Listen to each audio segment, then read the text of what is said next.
Buat yang di Jerman terutama makasih udah bangun pagi. Kita hari ini ngomongin duit. Jadi semoga kalian excited. Ya, betul mungkin kalian bisa kasih tahu kan bisa lihat screenku kan ya. Bisa, Kak. Sip. Thank you, Shirley. Kalau kita tunggu 1 menit terus kita langsung mulai. Aku nggak ingin menghukum kalian yang datang ya udah tepat waktu. Jadi kita habis ini langsung mulai aja. Itu. Oh ya, sekalian aku kasih tahu aja. Tadi aku ngasih tahu yang dari PPI Perhimpunan Pajak Indonesia apa.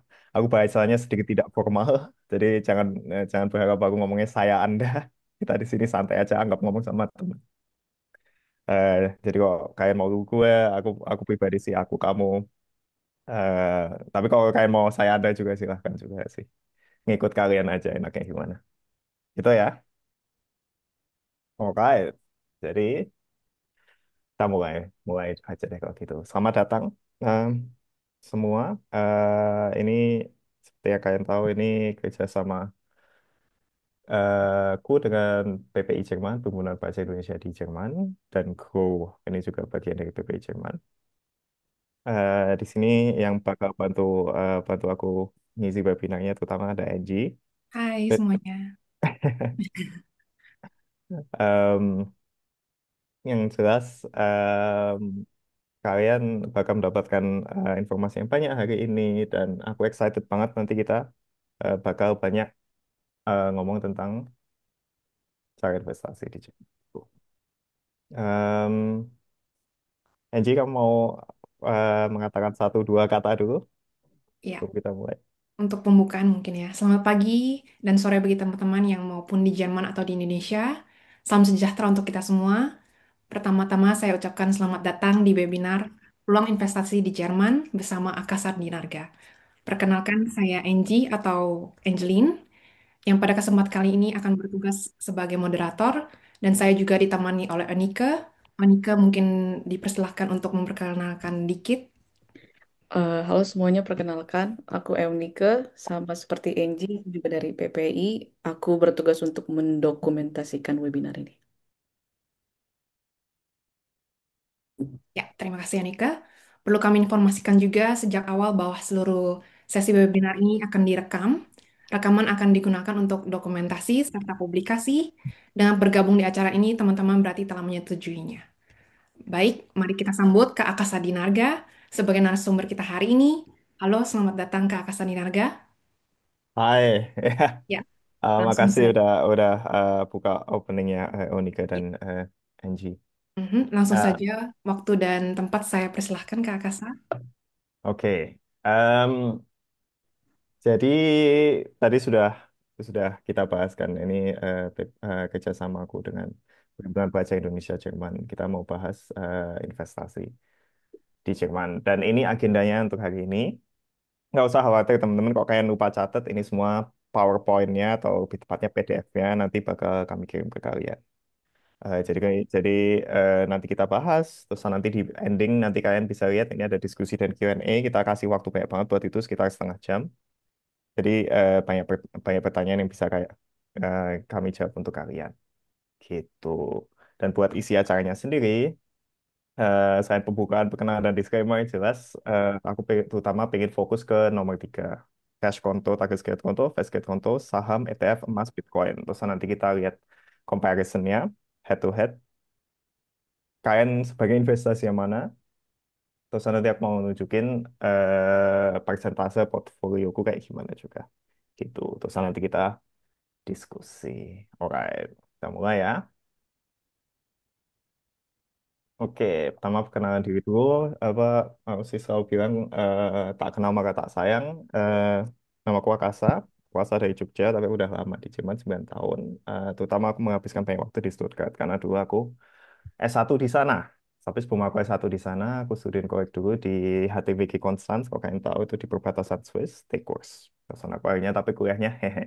Lebih ke manajemen bisnis, tapi ada minornya di teknik mesin. Itu. Bahkan fun fact, dulu pas COVID, jadi aku skripsi itu menjelang COVID dulu awal-awal.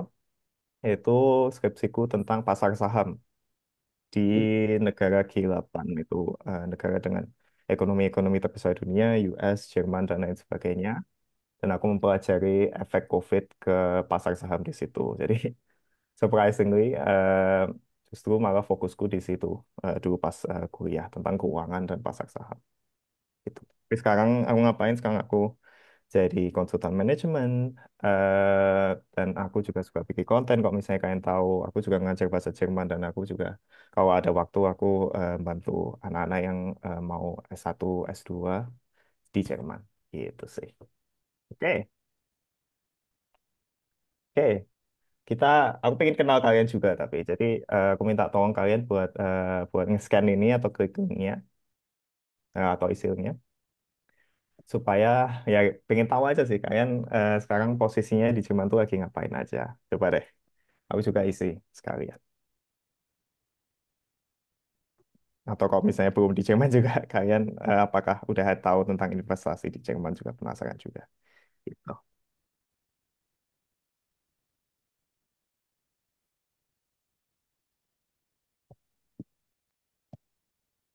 Oke, aku lihat ada yang oke, ada yang isi. Oke, macam-macam sih ada yang dokter, mahasiswa, master student, magang, anggota cuti, perawat. Ya, tikum. Oke, oke, oke. Ya bagus sih. Aku seneng kok misalnya apa backgroundnya kalian beda-beda. Aku nggak bayangin kok sama kita semua apa namanya kerjaannya sama. Jadi bagus lah. Ya, dan ini kan materinya sangat relevan buat semua orang ya. Maksudnya kita semua pada suatu titik dalam hidup kita pasti kepikiran bagaimana kita mengolah keuangan kita. Jadi bagus banget lah kalau kalian udah kalian dari background yang berbeda-beda udah memikirkan ini juga seperti aku gitu. Oke, coba aku buka, coba lihat deh. Oke, ini jawabannya. By the way,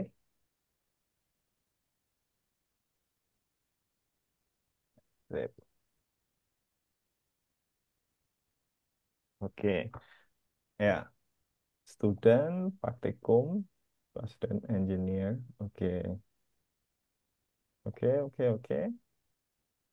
Oke, yang isi udah hampir 50, masih ada satu lagi kita tunggu deh. Ini nulis 10. Oh, kayaknya kayak kelas 10 maksudnya. Oke, nice. Gila-gila perantin, nice. Perawat. Application developer. Oke, oke. Oke, thank you udah pada ngisi. Pertanyaan selanjutnya, apakah Anda pernah berinvestasi di Jerman? Jika ya, dalam bentuk apa?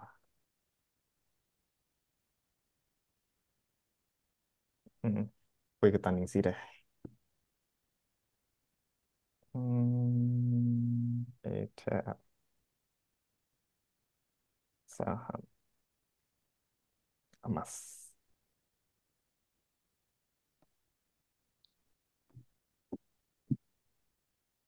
Ya, saham Revolut. Oke, Revolut juga, ya sih, mereka bisa.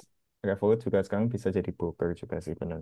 Em, jadi nggak cuma Scalable Capital Trade Republic, tapi N26, Revolut, jadi di sana juga bisa bisa bisa langsung investasi juga. Jadi ya emang banyak sih keuntungannya sekarang kayak eh, kalau kita kan bilangnya itu di dunia perbankan kan neobanks namanya N26, Revolut gitu.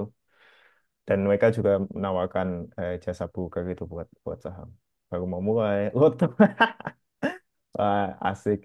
Ya, I would argue itu bukan investasi tapi you do you lah, nggak apa-apa sih. Mungkin suatu hari kamu menang kayak fingers crossed. Love it. Di Indonesia, ya, target scale immobilien, nice. Target scale saham Republik. Forex oke juga. Aku sempat kepikiran bahas forex di sini, tapi aku memutuskan buat gak jadi karena em, forex itu ya tau lah maksudnya ini yang orang yang forex itu foreign exchange teman-teman. Jadi dia jual beli mata uang. Misalnya beli rupiah sekarang pas lagi murah kan rupiah sekarang 1 euro 19 ribu, nanti pas rupiah menguat nanti dia jual lagi balik ke euro misalnya. Ada yang kayak gitu. Itu. belum pernah. Ya, tapi ya intinya teman-teman kalian udah pernah, kalian udah pernah investasi atau belum?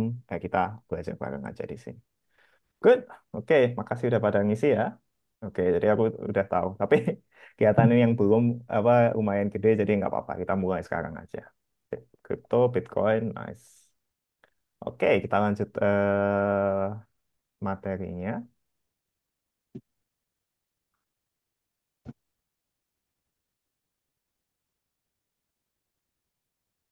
Bentar. Ke konsep tadi. Go. Oke. Oke. Sebelum kita mulai, penting banget kasih disclaimer. Karena ini dariku pribadi, tapi juga dari Perhimpunan Pelajar Indonesia Jerman yang mereka ngasih tahu, ya benar juga gini harus kasih tahu, kita harus kasih ekspektasi ke kalian apa yang kalian dapatkan di sini. Yang jelas, pertama ini yang kami buat ini cuma wadah buat edukasi doang. Ini kita nggak kerja sama siapapun, dan ini kita juga nggak kasih rekomendasi, oke kalian harus beli Bitcoin all in 100% gitu. Kita nggak akan bilang di sini. Kita kasih tahu aja opsi-opsi kalian itu apa. Itu yang pertama. Ingat juga, namanya investasi itu ada risikonya. Bisa juga uang yang kalian investasikan tuh hilang saat jadi nol. Bisa juga naik tinggi banget. Intinya ada risikonya. Jadi tolong, kalau kalian investasi, jangan lupa kalau kalian tahu ini ada risikonya. Ini enggak, ini di banyak kasus ini ada risikonya juga. Gitu. Dan tentu saja jangan jangan jangan lupa research dan juga jangan salahin kami kok tiba-tiba investasi kalian, keputusan kalian nggak begitu bagus dan kalian kehilangan uang itu maksudnya kami tidak bertanggung jawab atas itu semua. Nah di akhir hari kan kita semua harus research sendiri-sendiri. Kita hanya memberikan wadah buat diskusi dan buat kasih informasi doang. Itu penting banget. Awas kalian kok misalnya besok kayak aku habis all in Bitcoin ini disuruh sama PPI Jerman dan Akasa kayak wow wow wow wow wow kita nggak pernah bilang itu. Dan ini penting juga nih dari poin ini dari aku. Ini bukan tips buat cepet kaya ya teman-teman. Maksudnya kalau kalian mau cepet kaya ya kalian jadi pengusaha atau kalian jadi jago banget di bidangnya kalian selesaiin Ausbildung kuliahnya kalian dulu baru nanti dapat pekerjaan dengan pendapatan yang tinggi. Mungkin bisa kaya dari investasi, tapi itu lebih ke trading. Di akhir hari itu ya juga sebuah pekerjaan kan. Tapi yang kita mau ngomongin di sini itu adalah bagaimana kalian dengan uang yang kalian hasilkan dari pekerjaan utama kalian itu supaya diputar atau digunakan untuk mengembangkan atau setidaknya mempertahankan nilainya itu. Dan penting juga ini poin terakhir ini buat orang yang di Jerman. Karena kita nanti ada fokus ke eh, wajib pajaknya di Jerman itu berapa persen. eh, dan aturan ini berlakunya tentu di Jerman. Kalau kalian tanya aku di negara tetangga Austria atau di Swiss, aturan pajak gimana, aku nggak bisa jawab. Dan aku mending fokus ke satu negara doang, tapi aku 100% yakin. Daripada aku banyak negara, tapi aku sebenarnya nggak tahu itu benar atau enggak. Dan di sini emang fokusnya eh, ke ke aset-aset tertentu. Nggak semua kita bahas. Kayak tadi misalnya ada yang ya cuma bercanda dia tulisnya Loto atau dia di sini ada yang nulis serius juga dia nulis Forex. Nggak bahas di sini karena ya kita cuma punya 1,5 jam buat ini semua. Itu. Oke. Pertama, setelah disclaimer ini aku pengen kasih tahu kalian dan memotivasi kalian kenapa kalian jangan menunda untuk investasi. Haha. Ini cuma dua contoh doang. Jadi di Jerman itu juga ada inflasi. Jadi kalau kayak kita lihat misalnya 10 tahun terakhir itu 10 sampai 20 tahun terakhir itu kita bandingin Indonesia dan Jerman, memang inflasinya Jerman tuh lebih rendah daripada Indonesia. Emang biasa kayak gitu. Negara berkembang itu tingkat inflasinya itu biasanya di sekitar 2 sampai 3%, di Indonesia bisa pada suatu titik 6%, 5% gitu. Emang lebih rendah tapi bukan berarti nggak ada. Dan ini aku buktinya tahu dah. Kan kayak aku cerita kalian, aku udah di sini sejak hampir 10 tahun atau 9 tahun lebih. Pas aku dulu ke Jerman, aku inget banget doner itu 3,5 euro. Aku inget banget itu. Dulu tuh kok misalnya aku beli doner itu 3,5 euro. Ini contoh dari ada orang bikin statistiknya ya emang 2016 itu emang segitu. 2015, 2016 itu harga rata-rata doner itu 4 euro. 2024 tahun lalu itu udah 777 euro. 2025 ini kok kain maksudnya kain nggak, aku nggak perlu ngasih tahu kain donor harga donor berapa, tapi emang di kota-kota gede itu sekarang 8 euro, cepet banget naiknya. Itu contoh yang pertama. Contoh kedua, kalau kain misalnya yang kuliah terutama, kalau nggak salah yang aus biru nggak tahu butuh spare konto. Spare konto zamanku dulu pas aku banget ke Jerman tuh 8.000 euro. Kan dia tuh spare konto itu mengikuti eh, Bavuk. Bavuk itu kalau tertinggi berapa, itu spare konto itu juga patokannya segitu. Jadi ini tabungan yang dibutuhkan buat anak yang mau S1, S2 dengan uang mandiri di Jerman tuh mereka harus punya tabungan berapa. Di 2015 tuh 8.000 euro. Benar-benar cuma 8.000 euro. 2025 sekarang tergantung kalau udah punya culasung itu 11.904 euro. Tanpa culasung 13.000 euro. Cepat juga naiknya. Berarti dari 8.000 sampai 13.000 itu naiknya lebih dari 60% dalam rentang waktu hanya 10 tahun. Intinya intinya cepat juga dan menakutkan juga sebenarnya kalau kita pikir-pikir. Jadi kalau kita misalnya kita punya uang dalam bentuk cash terutama, itu tuh nilai uang kita tuh ya oke, nominalnya tuh masih sama, tapi yang kita dapatkan dari itu sudah beda. Dulu misalnya kamu punya 10 euro ya kamu dulu yang zaman dulu udah bisa dapat dua dua dolar lebih bahkan lebih dikit kembalian. Sekarang 10 euro ya kan cuma dapat satu kembalian dikit gitu. Jadi ini mindsetku terhadap investasi itu kayak gini. Jadi kita secepat mungkin, kalau kita punya cash yang kita nggak butuhin terutama, atau uang tunai yang kita nggak butuhin, kita ubah itu jadi aset. Atau kita ubah itu, atau pindahin uangnya itu ke tempat di mana kita bisa mendapatkan bunga, atau kita bisa mendapatkan uangnya balik. Idealnya tentu saja mengalahkan kecepatan inflasi. Kalau inflasinya setahun 3%, kalau kita bisa mendapatkan bunga atau return lebih dari 3%, ya berarti kita tambah kaya. Itu ya istilahnya gitu. Bahkan kalau misalnya kita nggak tambah kaya, at least tidaknya uang kita tuh harganya terjaga. Gitu. Oke. Nah, terusan makanya karena aku menganggap itu hal yang sangat penting, ya udah kalau gitu kita mempertahankan uang kita, mempertahankan uangnya kita itu kok buat webinar ini ya maksudnya kayak tadi aku bilang sebenarnya kan investasi itu kan bisa di macam-macam sumpah ya aku semakin ke sini kok kalian bilang aku designer bags itu em, atau kartu Pokemon itu atau jam tangan itu em, bentuk investasi aku sekarang semakin ke sini aku semakin semakin setuju bahkan karena intinya adalah hal-hal yang tidak kok kalian paham dengan hal tersebut tidak kehilangan nilainya itu. Tapi buat ini kita daripada kita bahas semuanya, maksudnya aku juga nggak paham kartu Pokemon tuh kayak gimana naik turunnya, bagainya. Tapi kita fokus ke 6 ini. Cash konto, target konto, basket konto, saham, ETF, emas, dan Bitcoin. Cuma 6 ini doang, masih banyak yang lainnya. Forex, derivatif, swaps, em, banyak lah. Cryptocurrency kan juga ada macam-macam juga. Tapi kita fokusnya ke 6 ini, karena kenapa pilih 6 ini? Karena kita bisa dimulai dengan nominal yang kecil. Nominal yang besar misalnya apa? Bukan misalnya beli rumah. Itu nominal yang besar. Sedangkan ini buat webinar ini kan aku mikir, oh ini yang mungkin kemungkinan besar yang join kan maksudnya masih sekolah atau masih kuliah. Jadi mending kita fokusnya ke hal-hal yang bisa mulai dengan kecil. Maksudnya kan 100 euro nggak bisa beli rumah masalahnya. Jadi itu out of scope buat ini. Dan ini semua mudah buat dimulai ya.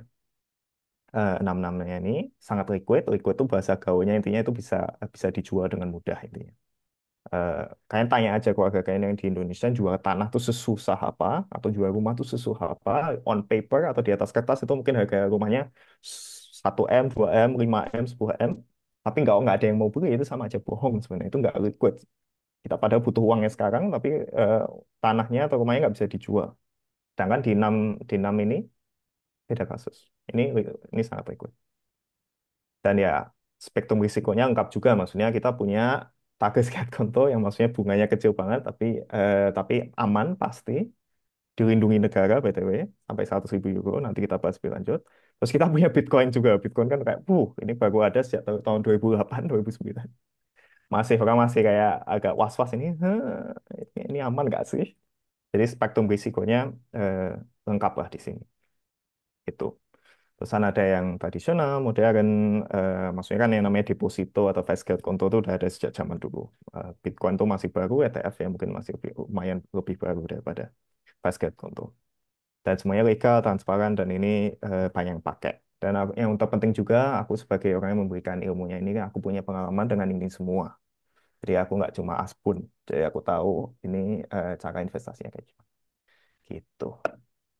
Oke, terus kita masuk ke 6 instrumen investasi ini. Oke, yang pertama, sebenarnya kalian semua ini tahu ini apa. Dan kalian sebenarnya ya, jujur, kalau kalian di Jerman, kalian kemungkinan besar udah punya. Cash control, Tagesgeldkonto. Itu sama aja kalau di Indonesia, kalian kok misalnya taruh uang di bank, itu kan kalian dapat akhir tahun atau tergantung bank kalian ya, biasanya sih setahun sekali kalian kan dapat uang dari bank itu karena kalian naruh uang cash di sana, kalian dapat bunga.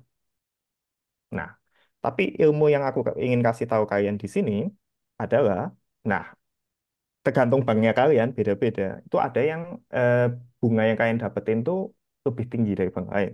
Soalnya kok kalian misalnya nggak tahu, misalnya kalian cash control atau target scale controlnya itu rendah banget bunganya, benar-benar ada yang cuma 0, sekian persen.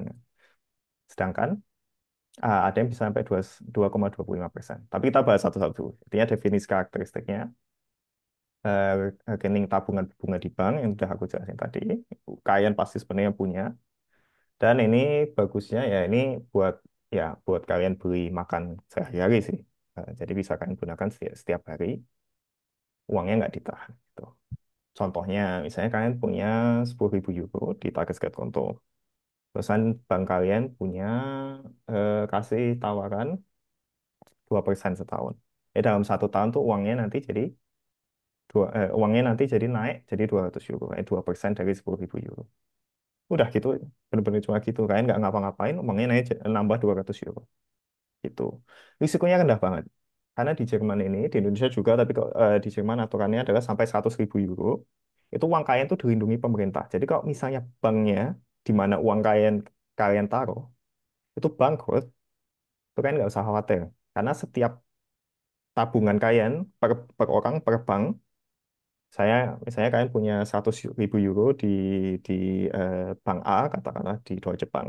Kalian punya 100.000 euro di Commerzbank, kok Deutsche Bank tiba-tiba bangkrut, ya nggak usah khawatir. 100.000 kalian itu nanti kalian dapat dari pemerintah balik. Karena ada semacam asuransinya gitu. 100.000 yang di Commerzbank tiba-tiba dia bangkrut juga nggak usah khawatir. Itu juga dilindungi pemerintah. Tapi kalau misalnya kalian punya 200.000 euro di Deutsche Bank di satu bank doang, nanti uang kalian yang baik cuma 100.000 euro kan. Itu batas maksimalnya per orang per bank. Itu sih. Itu. Jadi intinya sangat-sangat aman. Kalian nggak usah khawatir sama uang kalian yang ada di Jerman. Itu. Ya, tapi ya ingat patokannya itu 100.000 euro per bank itu doang aja sih per orang. Jangan sampai tembus kayak gitu. Terus kalau Tagesgeldkonto ini atau rekening tunai, rekening tabungan harian ini bisa dapat berapa sih? Yang jelas kecil. Karena hukum investasi itu kok misalnya semakin aman itu ya kalian timbal baliknya itu semakin kecil juga. Aku cek terakhir research aku 31 Agustus 2025, Paul Mentok itu ada bank yang ngasihnya bunganya itu 2,25% per tahun. Ya kecil lah. Jadi kalau kalian tahu 10.000 euro, kalian dapat 225 euro dalam waktu 1 tahun. Itu.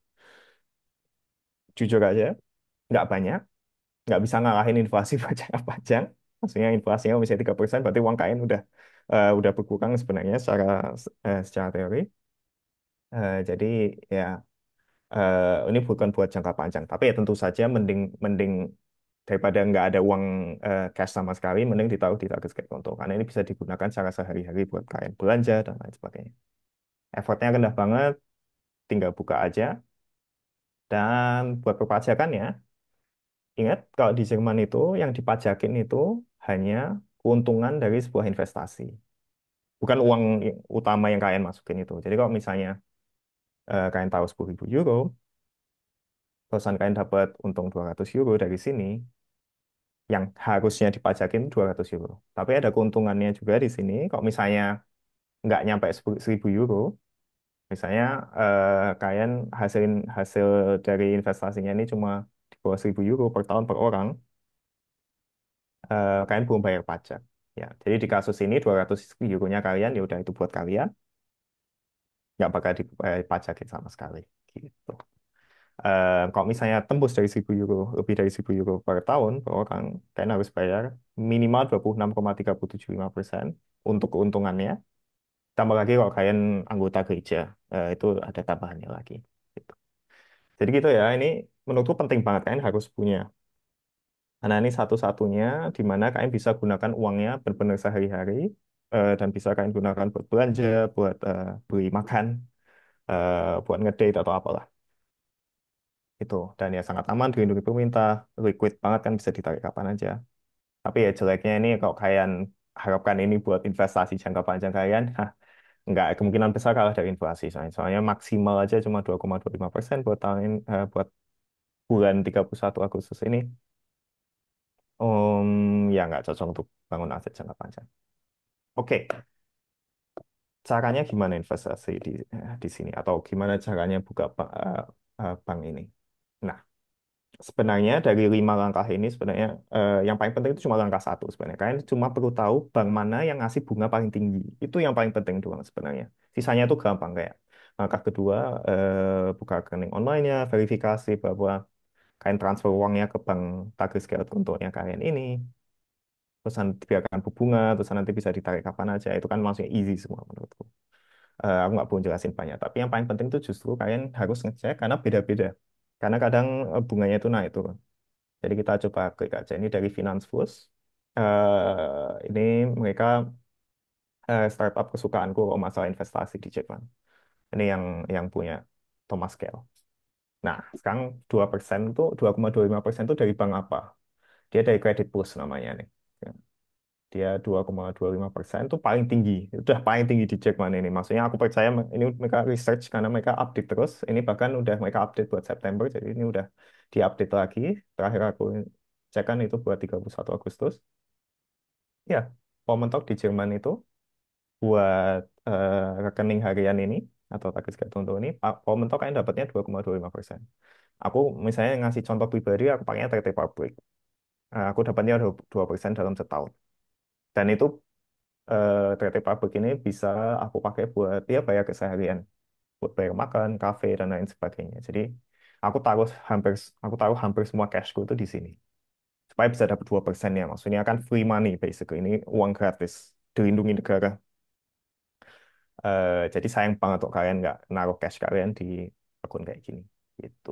Linknya, kayak tadi aku udah bilang juga, ini PowerPoint-nya kita kirim ke kalian juga. Jadi semua linknya kalian bisa lihat sini. Jadi aku mau ulangi lagi, hal terpenting yang kalian lakukan ini adalah cek bank kalian tuh kalah nggak sama sama yang ada di sini. Credit Plus, DHB, Credit Republic, Global Capital. Tadi ada yang bilang Revolut ya. Revolut aja kayaknya nggak masuk top 20 di sini. Nah, kayaknya Revolut nggak ngasih bunganya banyak.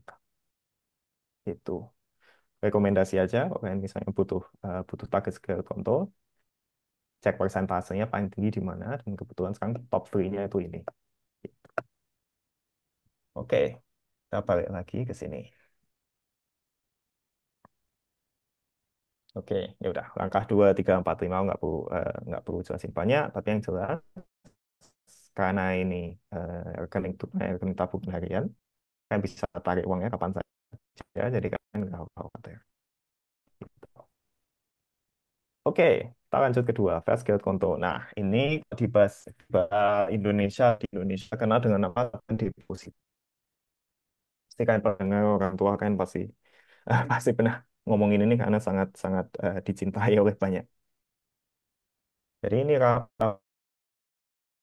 jangkau.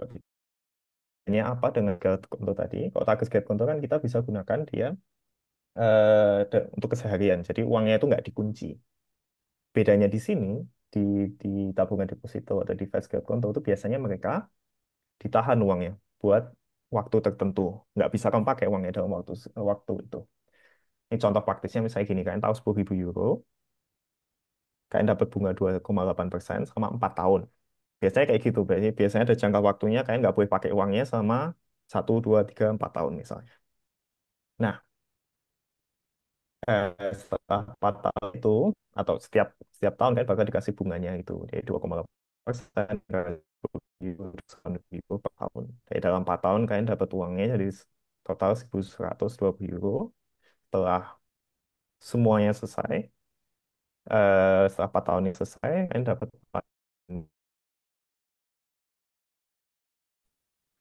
Tapi ada hal-hal yang sama dengan target Scarecrow, aman banget juga karena ini juga sama-sama karena ini biasanya dengan bank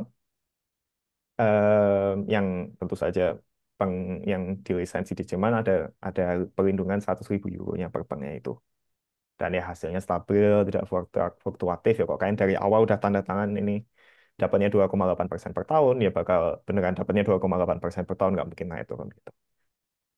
Tuh. Per 31 Agustus aku lihat yang paling tinggi tapi ternyata bukan 2,8% ini contoh lama. Terakhir aku cek itu 2,7% tabungan deposito di Jerman. Kalian nggak bisa bandingin dengan Indonesia karena di Indonesia tuh em, bisa deposito tuh bisa 5-6% gitu. Kalau di Jerman tuh rendah karena suku bunganya di Jerman tuh juga rendah juga. Suku bunganya dari European Central Bank itu sekarang di sekitar 2%.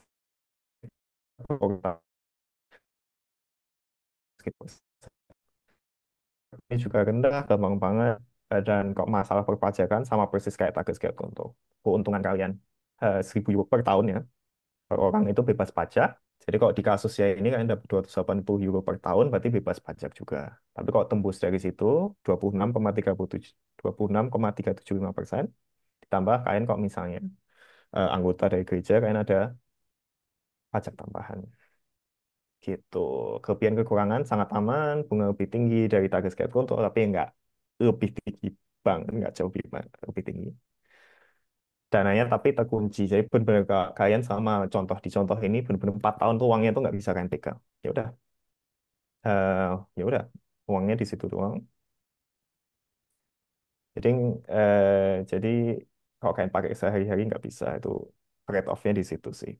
Dan menurutku pribadi ini pendapat pribadi juga ini nggak cocok juga untuk bangun aset jangka panjang karena ya cuma misalnya di sini aja bunganya cuma 2,7% dan mereka biasanya cuma waktunya itu hanya sekitar 1, 2, 3, 4 tahun. Jadi ya ini bukan buat yang jangka panjang 1 dekade atau lebih. Gitu.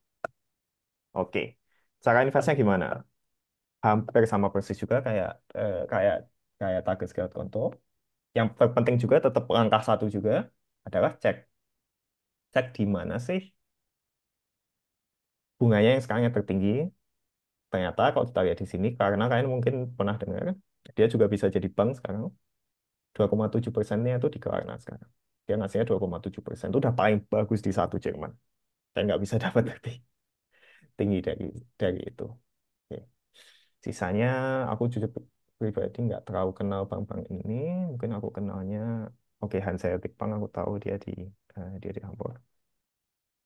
Ya, dan kalian lihat di sini love chart itu waktu investasinya atau eh, waktu ditahan uangnya itu di 4 tahun biasanya. Jadi kok biar dapatnya biar dapat tawaran ini kalian harus benar-benar uangnya dikunci sama 4 tahun gitu. Good. Kita lanjut lagi. Oke, soal yang langkah 2 jelas kan harus buka rekening online-nya, isi data diri, verifikasi identitas, lain sebagainya. Transfer dananya ke Fastcredit untuk kalian, simpan dana hingga jatuh tempo, terusan nanti. Nah, ini tergantung banknya juga, nanti kalian dibayarnya itu harusnya per tahun ya. Jadi setiap tahun kalian dapat uangnya, uang dari hasil bunga Fastcredit untuk ini.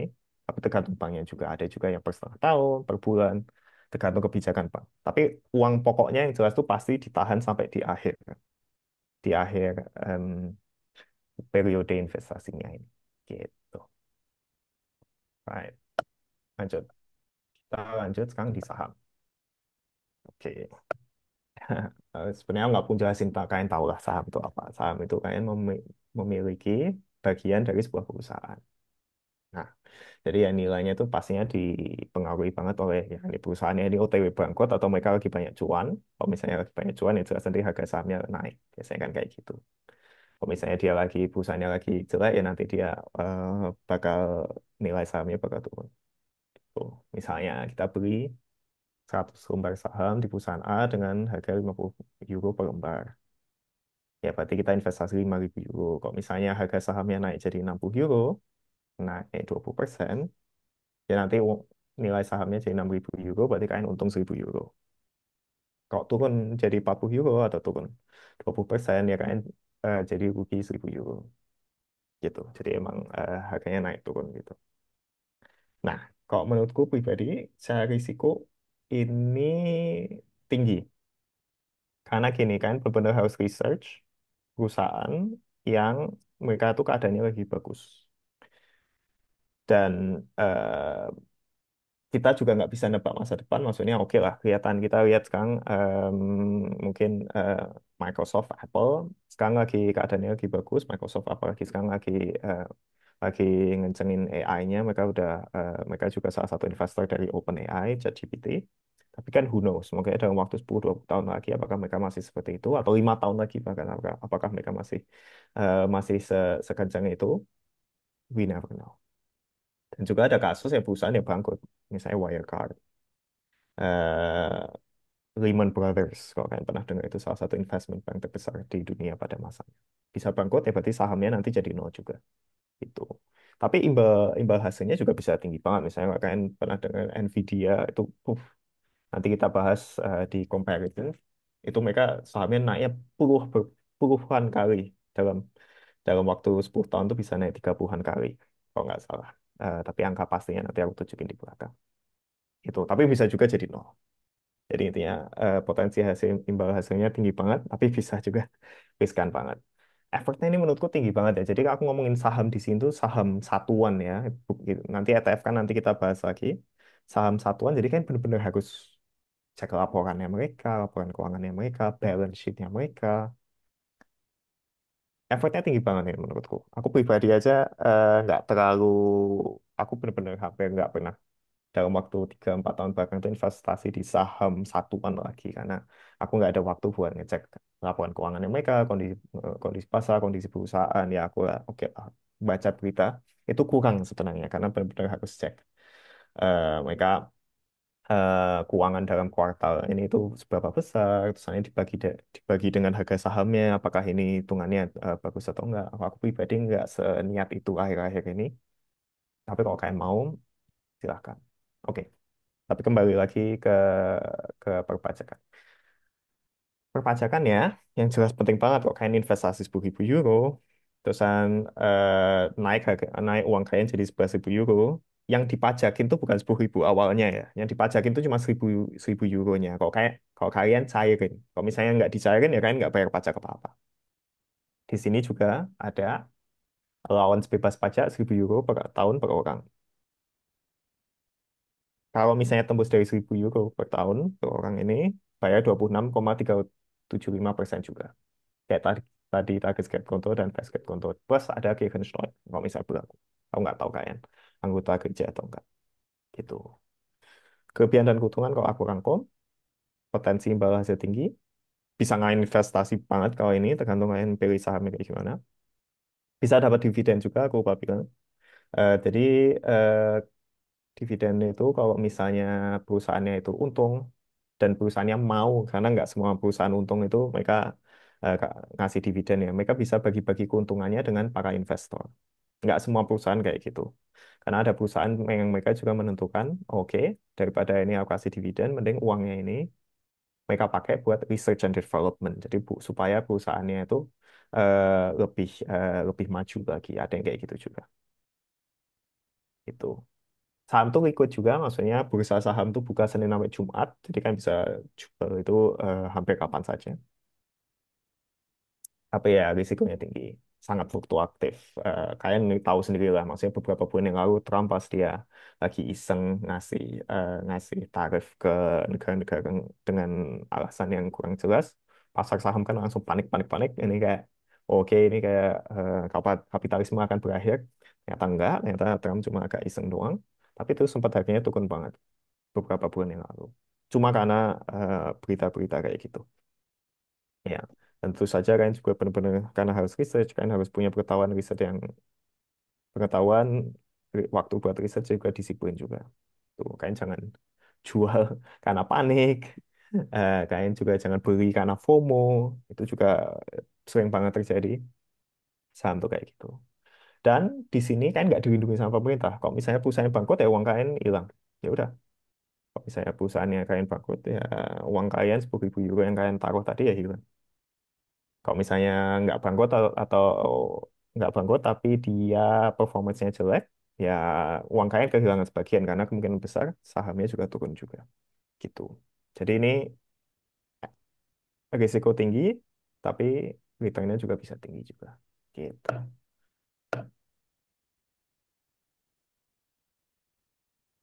Oke. Kalau buat langkah-langkahnya, langkah satu juga kembali lagi itu yang paling penting. Jadi kalau kalian mau beli saham, itu kalian harus pakai broker atau harus punya depo yang memberikan kalian akses ke pasar saham. Nah, misalnya yang terkenal itu ada Trade Republic, Scalable Capital, Comdirect, atau lain sebagainya. Nah, saranku juga dibandingin tuh, kalian pilihnya apa? Eh Preferensinya kalian apa juga? Yang jelas kan, pastinya kalian pilihnya yang nggak ada buburnya. Kalau nggak ada biaya penggunaannya. Misalnya di sini tadi ada yang sudah sebut, ada yang pakai Revolut ya. Revolut nggak, bahkan di sini nggak masuk top 10-nya dia. Tapi yang biasanya aku pakai pribadi itu aku pakai Trade Republic. Aku pakai Trade Republic.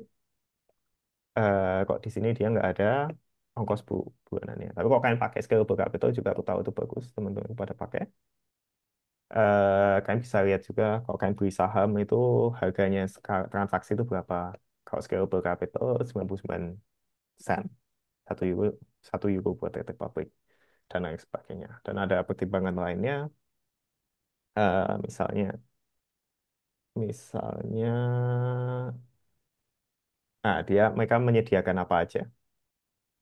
Mereka menyediakan, misalnya di kasusnya Scalable Capital, mereka juga selain jualan saham, mereka juga bisa jual beli ETF juga. Ada ada derivatif juga, ada derivatif itu eh, yang tadi aku sebut misalnya kayak swaps itu salah satunya dari derivatif. Unline itu uh, bonds. Kalau bahasa Inggrisnya aku sayangnya lupa bahasa Indonesia apa. Crypto juga bisa, surprisingly, Scalable Capital eh, sama Trade Republic gitu. Terusan ya Trade Republic sama Scalable Capital mereka juga Tuhan juga ada ngasih.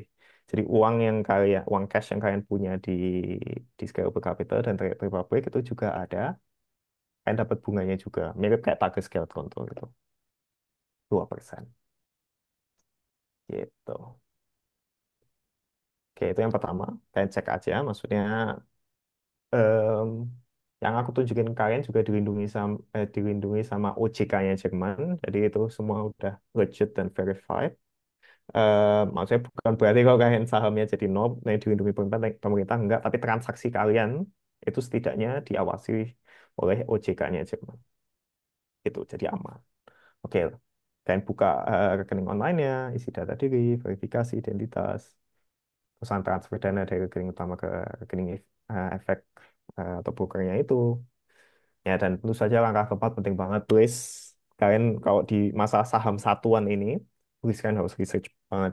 Maksudnya, please jangan cuma sekedar FOMO teman-teman kalian belinya Apple, kalian ikutan beli Apple, tapi benar-benar maksudnya kan harus ada alasan kuat tersendiri. Mungkin karena kalian harus lihat di berita, mereka ada rencana, maksudnya Apple lagi mau investasi gede-gedean di AI misalnya, itu alasan kalian beli itu masih mending, tapi please jangan karena FOMO.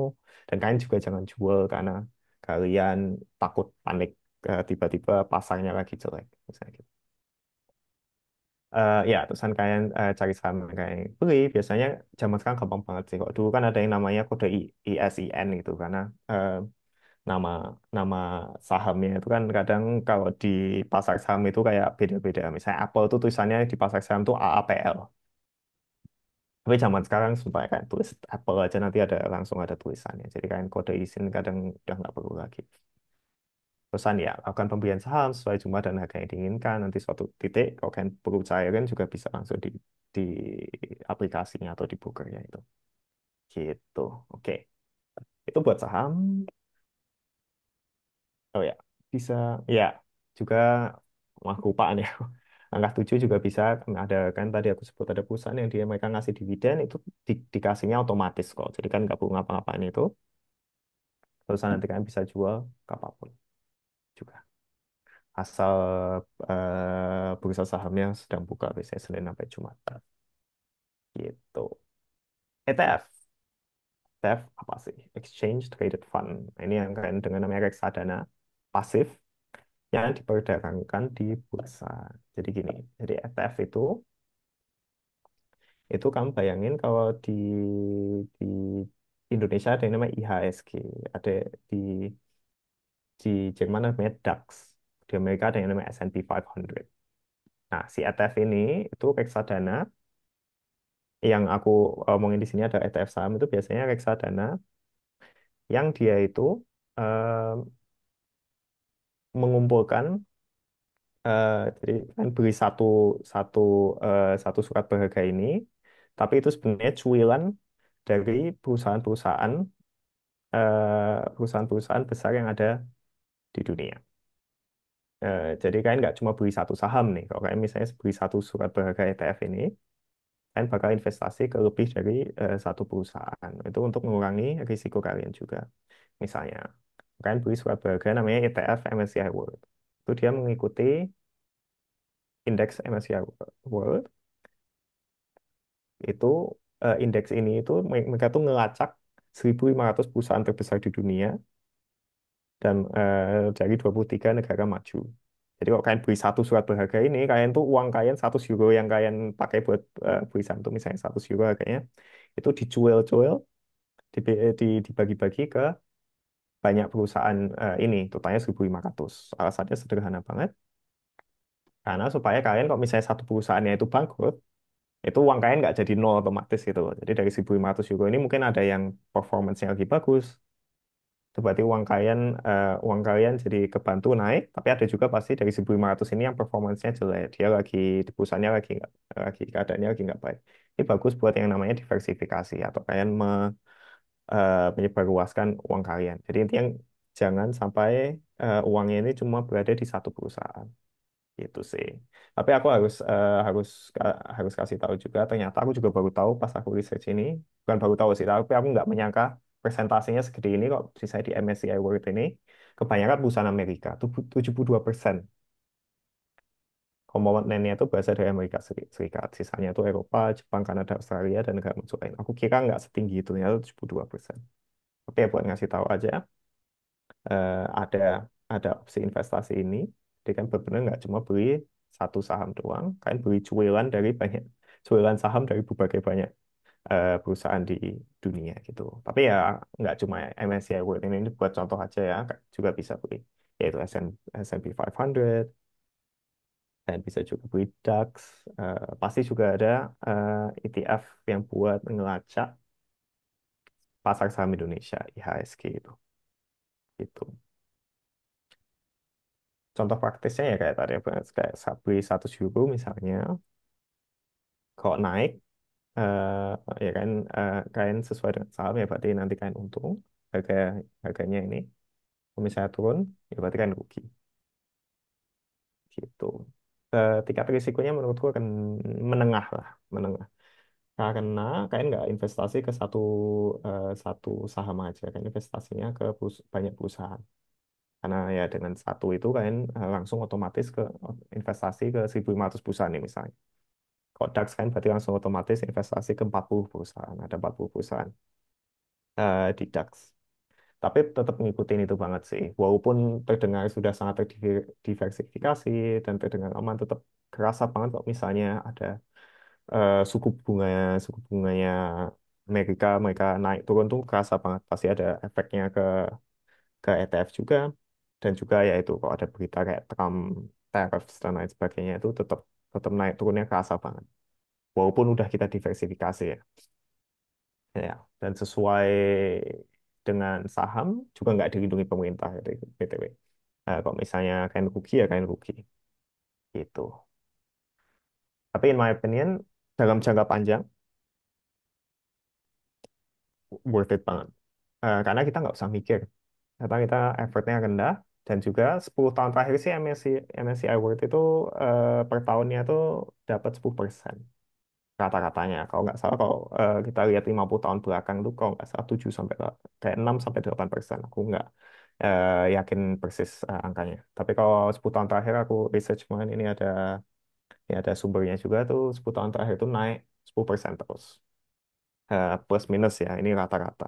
Ada tahun di mana dia naiknya 20-30%, ada juga tahun di mana dia minus, tapi kalau dipukul rata itu 10%. Jadi katakanlah kalian taruh 100 euro, berarti tahun depannya, setelah 1-2 tahun ya berarti naik jadi 110 euro, 121 euro gitu sih, secara rata-rata. Dan ini juga dibandingin dengan saham, ini effortnya rendah banget.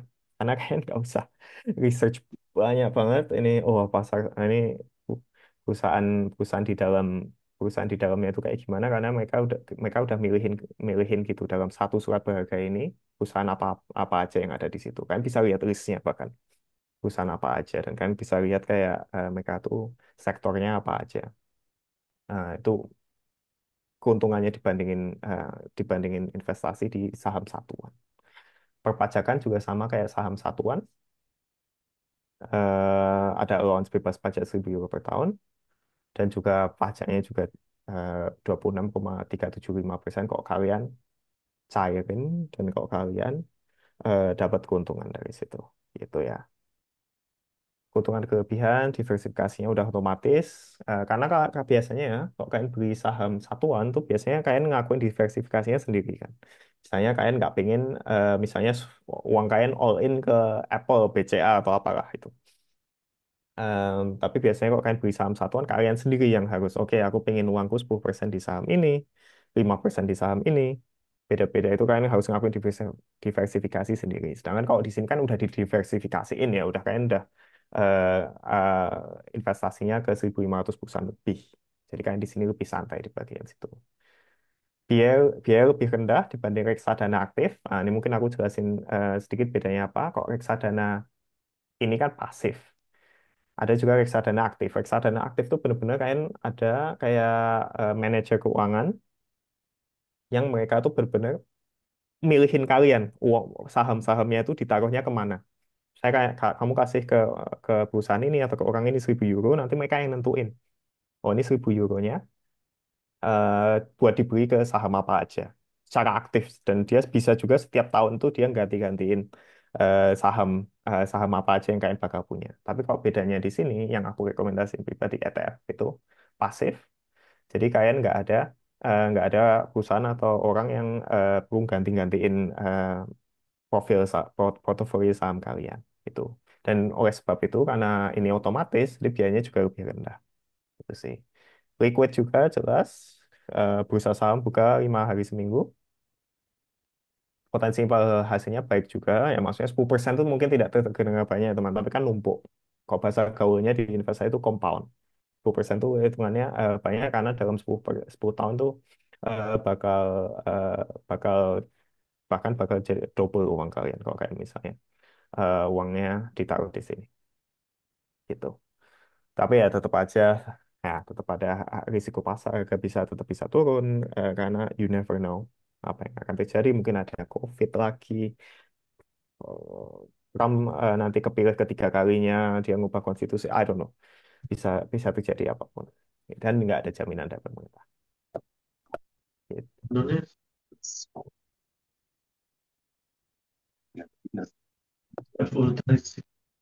Hai Darwin, kayaknya mikrofonnya nggak sengaja nyala nih.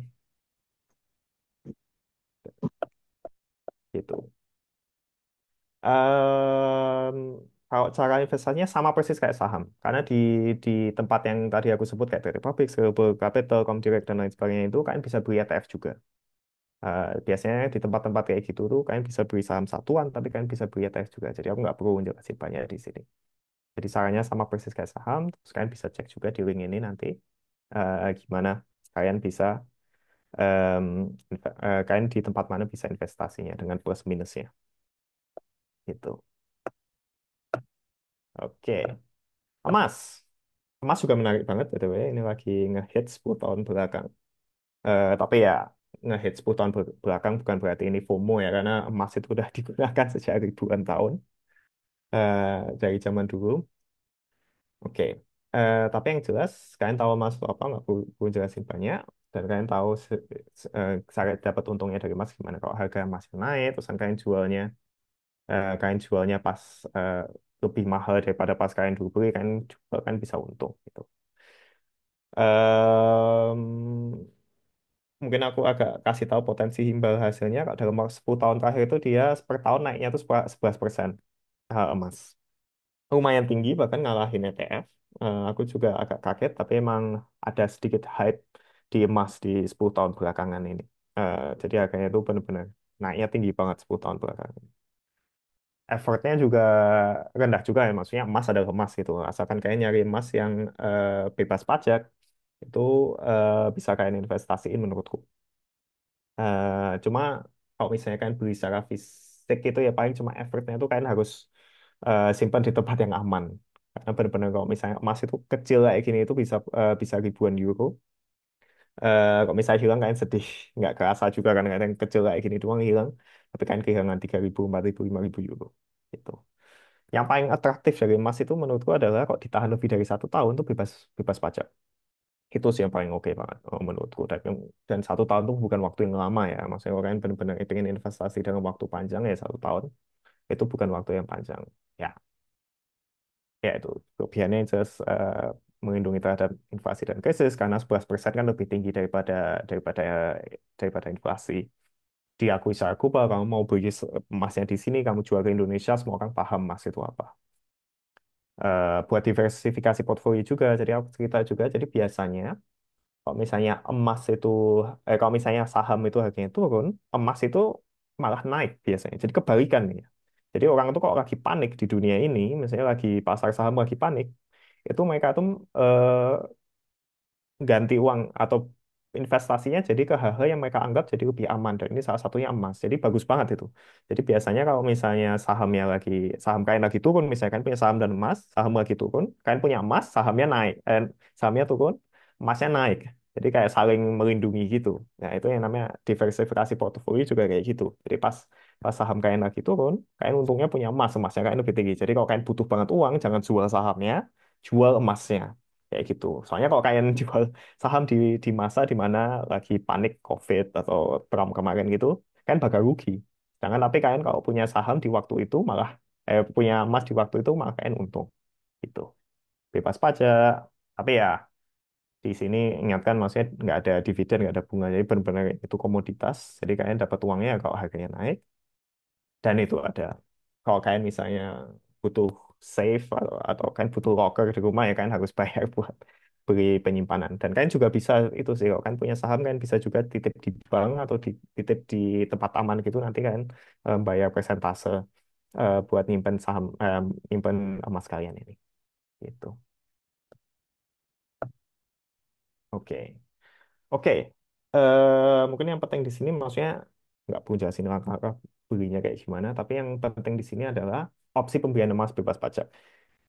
Yang jelas kan di mana tempat kalian beli itu adalah bisa langsung di bank atau dealer resmi. Biasanya mereka kalau di di bank atau di dealer itu mereka benar-benar ya punya macam-macam nggak cuma emas, mereka punya perak, punya punya palladium zaman sekarang juga dijual belikan surprisingly. Em, di tempat-tempat kayak gitu kan bisa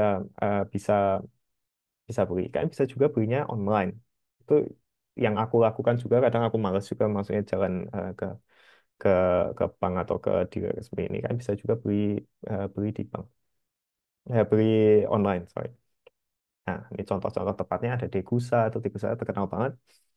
Aku pribadi misalnya kemarin beli di Hoibah, ada metal kayak gitu. Jadi ya aman-aman aja. Online bisa dan maksudnya kalau beli online itu nanti dikirimnya juga bukan DHL-nya tuh beda. DHL tuh mereka punya pengiriman khusus buat barang berharga. Aku pas pas itu nggak pakai DHL sih, tapi pengirimannya itu sampai aku dimintain eh, nomor pasporku, aku harus nunjukin, aku harus tanda tangan itu, jadi intinya aman. Nggak yang bakal emas dari 30 gram ya kan, kamu beli emas 30 gram nggak bakal ditaruh di depan rumah kalian gitu, nggak kayak gitu, jadi aman-aman aja. Bisa juga, ini menarik banget kan, bisa juga beli rekening emas atau tabungan emas. Jadi kalian bayangin di misalnya kalian beli beli emas online, emasnya itu nggak kalian pegang secara pribadi, bakal simpenin sama mereka. Misalnya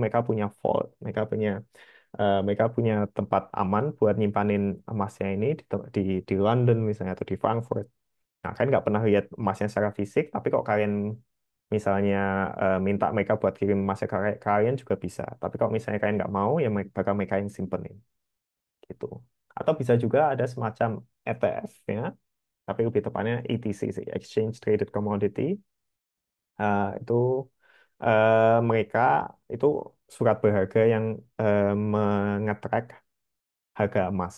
Jadi kalau misalnya kalian beli satu surat berharga itu kalian dianggap beli sekian gram emas gitu. Itu juga bisa bebas pajak. Ada yang namanya SETA Code sama UX Code 2 gitu. Tapi di sini yang paling penting menurutku ya, itu kalian pastikan benar kalau kalian beli emas yang bebas pajak. Karena nggak semua. Kalian beli emas yang perhiasan itu, kalau misalnya nggak 24 karat tuh misalnya bisa bisa itu nggak bebas pajak gitu ya. Kalian beli perhiasan emas itu justru nggak bebas pajak di Jerman. Jadi sayang banget itu kalian ternyata kita kalian investasi ternyata kalian bayar pajak banyak banget. Pas kalian beli kalian bayar pajak kan ada Mehrwertsteuer atau PP pajak penambahan nilai PPN-nya Jerman. Eh, jadi hati-hati banget. Yang jelas biar emasnya ini bebas pajak di Jerman tuh yang jelas dijualnya minimal setahun setelah dibeli itu yang udah aku mention tadi penting banget. Untuk emas batangan itu kadar kemurniannya tuh harus di atas 99,5% atau 24 karat ini penting banget. Beratnya itu bebas.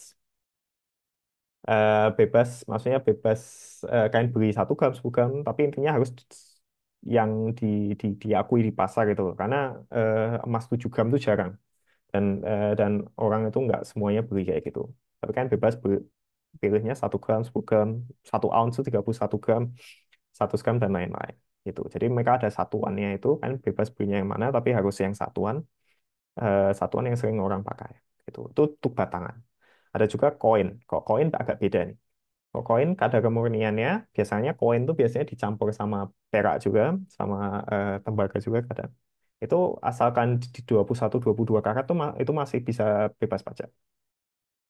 Dicetak setelah tahun 1800, berlaku sebagai alat pembayaran resmi, terus diperdagangkan di pasar dengan harga tidak lebih dari 80% di atas harga spot emas. Harga spot emas itu artinya harga emas murni. Soalnya koin itu harganya itu bisa lebih tinggi daripada harga emas murni karena dipakai buat koleksi kadang itu. Jadi ada orang yang suka koleksi koin emas dari tahun 1200, 1920-an misalnya. Ada yang kayak gitu. Itu harganya tuh bisa seharusnya satu koin tuh sekarang itu sekitar 31 gram tuh sekitar 3.000 euro. Mungkin tuh karena barang koleksi itu koinnya itu bisa harganya bisa sampai 10.000 euro, 20.000 euro. Sumpah kalau kalian lihat di YouTube itu orang yang di auction itu mereka bisa beli koin-koin emas dari zaman dulu itu bisa semahal itu. Nah itu kalau itu diperpajak itu karena dia harganya lebih dari 80% dari harga emasnya sendiri. Tuh. Dan juga ada ETC. ETC, Cetra Gold dan UX Gold itu eh, ema- eh, kertas berharga ini yang melacak harga emas ini itu juga bebas pajak. Tapi cuma dua ini. Hati-hati. Jadi jangan beli sembarangan ETC atau ETF emas. Itu mereka pasti nggak bebas pajak. Cuma dua ini dua yang bebas pajak. Tuh. Oke, Bitcoin kayaknya udah banyak banget di TikTok, Instagram, sosial media yang bahas. Ya intinya Bitcoin mata uang digital totalnya ada 21 juta, nggak bisa tambah. Jadi em, sangat bagus buat orang yang mau mempertahankan nilai uangnya karena nggak bisa ditambah. Nggak kayak mata uang fiat atau mata uang yang kita pakai sehari-hari euro dan lain-lain. Itu kan bisa dicetak kapanpun oleh bank sentral. Itu cara keuntungannya juga sama kayak emas, jadi benar-benar nggak dapat dividen. Tapi kalian untung kok misalnya harga Bitcoinnya juga naik. Gitu. Tingkat risikonya sangat tinggi ya, maksudnya Bitcoin tuh baru ada sejak tahun 2008, 2009. Jadi kita nggak tahu ke depannya kayak gimana. Tapi memang potensi imbal hasilnya di belakangan ini itu tinggi banget juga. Makanya orang pada hype kan, pada suka banget. Tapi ya aku ingatkan lagi, kalau imbal hasilnya tinggi banget, itu berarti risikonya juga tinggi banget juga. Kemungkinan kayak gitu. Jadi kita nggak tahu kan maksudnya tiba-tiba jadi nol bisa juga. I don't know.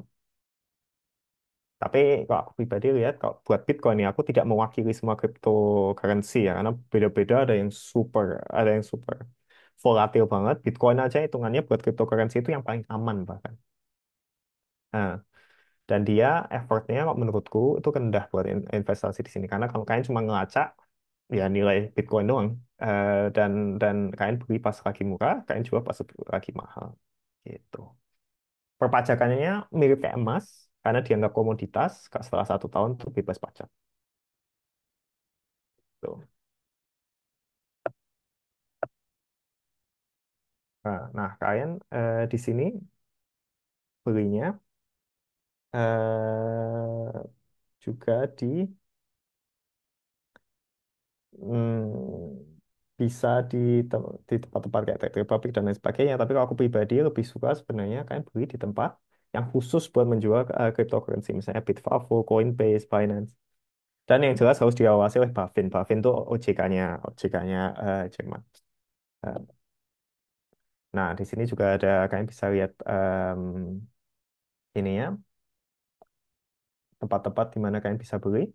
Bitvavo, ada Bitpanda, Coinbase, Scalable Capital juga bisa beli, Binance dan lain sebagainya. Itu kalian lihat mana sih yang paling murah? Biasanya buat kripto ini biasanya ini sih biaya transaksinya tuh lumayan gede. Bitvavo kan rendah 0,25%. Eh, Sedangkan ada yang bisa sampai 1,5% nih. Coinbase itu tinggi banget. Makanya aku dulu pakai Coinbase, aku pindah ke Bitvavo, ternyata 1,5% tinggi banget menurutku. Jadi aku pindah ke Bitvavo misalnya. Mengaruh banget, maksudnya 1,5% dibanding sama 0,25% itu kerasa. Kayaknya transaksinya ribuan euro itu kerasa banget nanti. Gitu. Oke, gitu. Ya intinya habis itu buat akun verifikasi, pindah uang kalian ke platform ini, em, ke bursa kriptonya itu. Terus kalian beli Bitcoinnya. Sangkaan ya kalau Bitcoin lebih canggih lagi daripada saham, ini benar-benar transaksinya bisa 24 jam setiap hari kan bisa benar-benar em, jual belinya itu kapan saja gitu. Oke. Kok aku rangkum semua maksudnya kan mendapatkan informasi banyak banget sebenarnya yang paling penting mungkin ini slide ini. Jadi kayak aku mau membandingkan gimana sih kalau kalian misalnya di tahun Januari 2015 kalian investasi 1 euro. Agustus 2025 uang kalian jadi berapa? Kok kalian taruh 100 euro dulu 2015 ke Fastget Konto itu jadi 123,52 euro. Ini asumsinya kok 2% per tahun ya. Target scale jadi 132 euro. Kalian, nah kok saham, ini aku kasih dua ekstrim. Yang satu ekstrim kok misalnya kalian tepat banget, kalian taruh 100 euronya ke perusahaan yang canggih banget, dan kalian benar-benar research pas itu, 100 euro kalian itu bisa jadi 31 euro. Bisa jadi 31 euro, tergantung perusahaannya kan. Aku pilih yang ekstrim, ada Nvidia yang super sukses, 31 ribu euro jadinya. Wirecard, perusahaan Jerman yang ternyata mereka melakukan penipuan, ya uang kalian jadi nol. Kalau kalian taruh uang kalian dulu 100 euro, sekarang bisa jadi nol. ETF jadi 282 euro, not bad, naik 2,8 kali. Emas jadi 291 euro, ngalahin ETF MSCI World ini. Bitcoin jadi 34 ribu euro 500 gitu. Jadi Bitcoin juga tinggi banget. Returnnya kalau kita lihat 2%, ini aku typo ini 2,7%.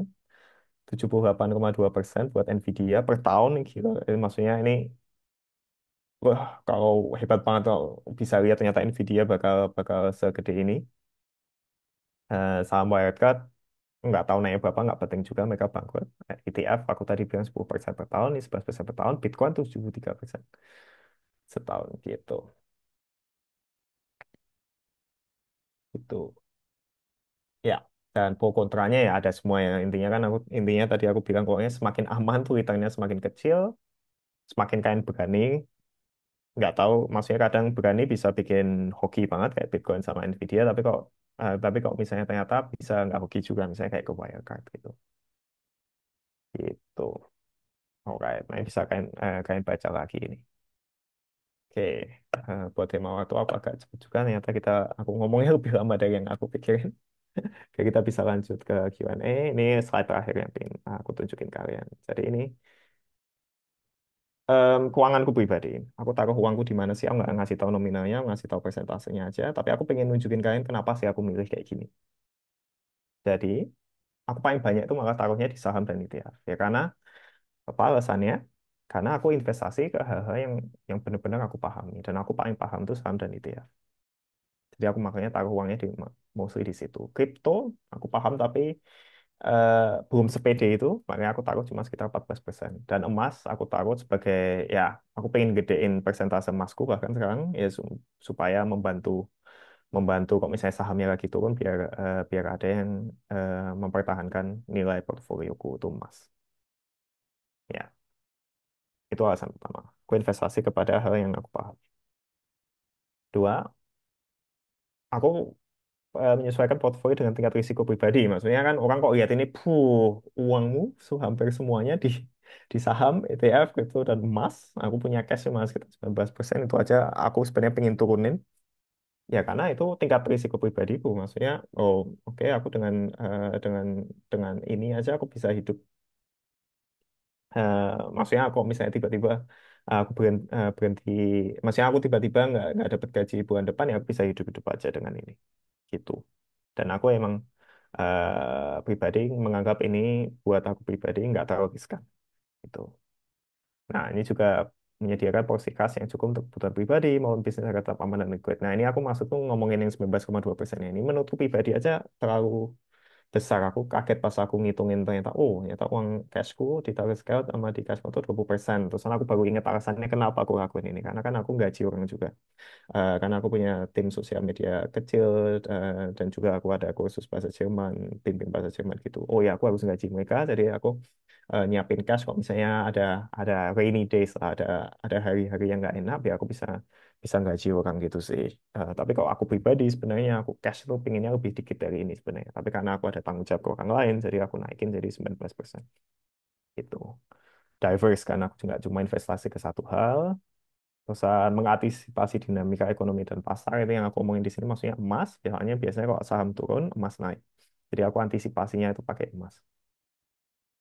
Liquid, semua yang aku punya ini bisa aku jual hampir kapanpun. Itu juga alasanku, maksudnya nggak beli tanah karena ya itu sih, dari yang aku dengar itu tanah itu oke, mungkin returnnya gede dan di atas kertas itu nilainya jadi tinggi banget, tapi kok susah dijual tuh sama aja bohong. Pendapat pribadi gitu. Tapi ya mungkin suatu hari aku juga harus beli rumah dan tanah juga sih. Dan aku tentu saja buat jangka panjang. Alright. Iya, betul. Baik, selanjutnya bagi teman-teman yang berada atau di sekitar Berlin, kami akan ada acarkan Network It di Berlin pada tanggal 13 September jam 16.30 sampai 21.30 waktu Jerman. Acara ini terbuka untuk umum dan akan menjadi kesempatan yang sangat baik untuk membangun jejaring profesional. Dengan ini kami mengundang teman-teman sekalian untuk hadir dan memanfaatkan kesempatan ini. Baiklah, sekarang kita masuk ke sesi tanya jawab. Mhm. Mhm. Ya, ya. Enaknya gimana ya, Angie? Jadi aku ke ini aja ya, ke Ya, slide dulu berarti ya. Kok misalnya nggak tahu ya Angie, ini kayak ada waktu mungkin kita perpanjang aja waktunya dikit, supaya pertanyaannya bisa ya. dijawab sebanyak mungkin. Oke, Mhm. oke. Kita si ada anonim tapi ada itu ya, kita jawabnya itu berdasarkan ranking ya, prioritasnya gimana. Mengenai perpajakan, apabila saya memiliki instrumen investasi di Indonesia, apakah perlu dideklarasi juga di dideklarasi juga di Jerman? Apabila saya memiliki instrumen investasi di Indonesia, apakah perlu dideklarasi juga di Jerman? Jadi kan investasi di dua tempat ya. Dan jawabannya adalah iya ya, harus dideklarasi juga. Pokoknya di Indonesia juga punya itu. Agak complicated, biasanya orang bahkan pakai Steuer Berater buat ini.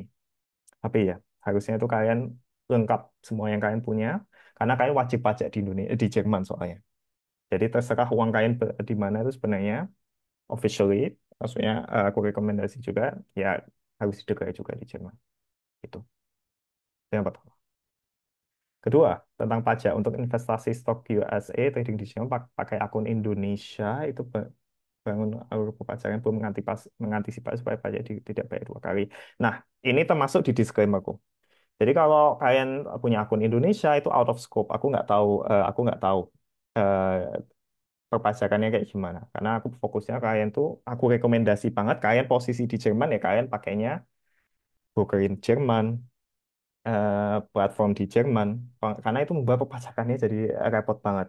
Dan ini sayangnya salah satu disclaimer yang ada di depan tadi ya. Aku cuma fokus ke perpajakan di Jerman. Sayangnya kalau kalian punya akun di Indonesia, sorry aku nggak tahu dan aku pribadi nggak punya akun akun di Indonesia dan semuanya aku di Jerman. Itu sih, sorry ya. Untuk investasi di ETF dan saham, nanti pajak dari keuntungannya akan dihandle oleh broker atau harus kita sebutkan waktu tax declaration. Nah, itu tergantung brokernya. Kalau misalnya di Trade Republic itu baik banget mereka. Jadi mereka udah, aku tahu scalable capital juga gitu. Jadi mereka udah ngitungin gitu. Jadi kalau misalnya kamu kasih tahu Trade Republic, oke aku bebas sahamku bebas pajakku yang 1.000 euro itu aku taruh semua di saham-saham yang ada di Republik, ya berarti kalian keuntungannya itu langsung dihitungnya di sana. Dan kalau kalian harus wajib bayar wajib pajak pas kalian itu, bakal langsung dihandle sama aplikasinya itu. Jadi mereka langsung otomatis gitu, dan mereka bisa bikin dokumen buat bukti kalau kalian udah bayar pajak dan lain-lain, yang bisa kalian gunakan buat tax declaration. Jadi semakin di sini semakin canggih sih, jadi semakin semakin gampang buat itu. Gitu.